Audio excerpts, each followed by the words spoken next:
नमस्कार, स्वागत है आप सभी का द न्यूज नाउ में। मैं ही यानेजा आपके साथ। गृह मंत्री अमित शाह ने जम्मू कश्मीर आरक्षण और पुनर्गठन संशोधन विधेयक पेश किया है हाल ही में। अब जाने इसमें क्या कुछ खास रहेगा और किसको फायदा मिलेगा।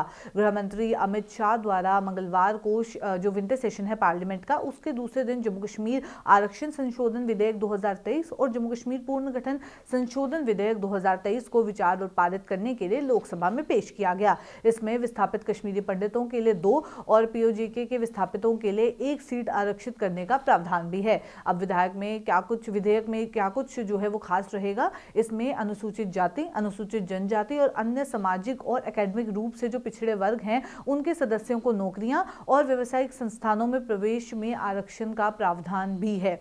अब इसकी विशेषताएं क्या कुछ हैं वो भी आप तक पहुंचा दें।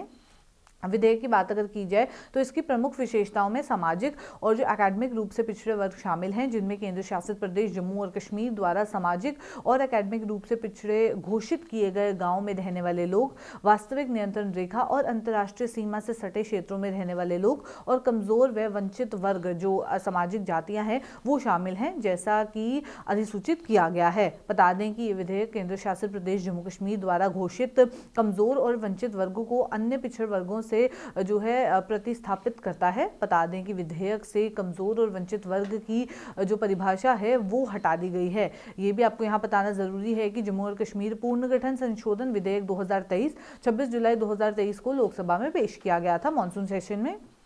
विधेयक जम्मू और कश्मीर पुनर्गठन अधिनियम 2019 में संशोधन करता है।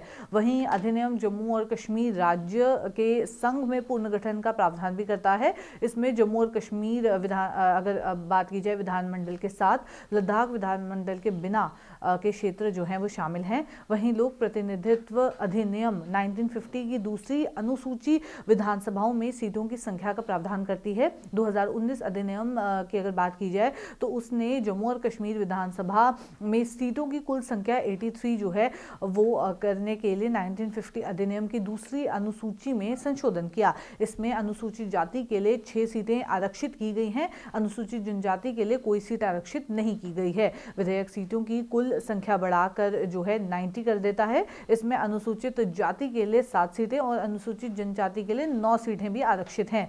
अब क्या जो है कहा गया है इस विधेयक में ये कहा गया है कि राज्यपाल कश्मीरी प्रवासी समुदाय से अधिकतम 2 सदस्यों को विधानसभा में जो है नामांकित कर सकते हैं। नामांकित सदस्यों की अगर बात की जाए तो उनमें से 1 महिला होनी चाहिए। जो प्रवासी हैं उनको ऐसे व्यक्तियों के रूप में परिभाषित किया गया है जो 1 नवंबर 1989 के बाद कश्मीर घाटी या जम्मू और कश्मीर राज्य के किसी अन्य हिस्से में चले गए और राहत आयुक्त के साथ जो है पंजीकृत हैं। आरक्षण बिल की अगर बात की जाए तो उसमें गुर्जरों के साथ पहाड़ियों को भी अनुसूचित जनजाति का दर्जा देने का प्रावधान है। यहाँ आपको ये भी बता दें कि प्रवासियों में वे व्यक्ति भी शामिल हैं जो किसी सरकारी कार्यकाल में सेवा में हैं, जो किसी काम के लिए चले जाने या जिस स्थान में वे जो प्रवासित हुए हैं उस स्थान पर जो है अचल संपत्ति रखने के कारण पंजीकृत नहीं है, लेकिन अशांत परिस्थितियों के कारण वहाँ रहने में असमर्थ हैं। विधेयक में ये भी कहा गया है कि केंद्र शासित प्रदेश के उपराज्यपाल पाकिस्तान के कब्जे वाले जम्मू कश्मीर यानी कि पीओजेके के विस्थापितों का जो प्रतिनिधित्व है वो करने वाले एक सदस्य को विधानसभा में नामित जो है वो कर सकते हैं। वहीं जो विस्थापित व्यक्ति हैं उनके तात्पर्य अगर उनकी बात अगर की जाए, तात्पर्य उन व्यक्तियों से है जो पाकिस्तान के कब्जे वाले जम्मू कश्मीर में अपने निवास स्थान को छोड़ चुके हैं या विस्थापित हो गए हैं और वहां से बाहर रहते हैं। तो ये पूरी जानकारी जो है वो सामने आई है।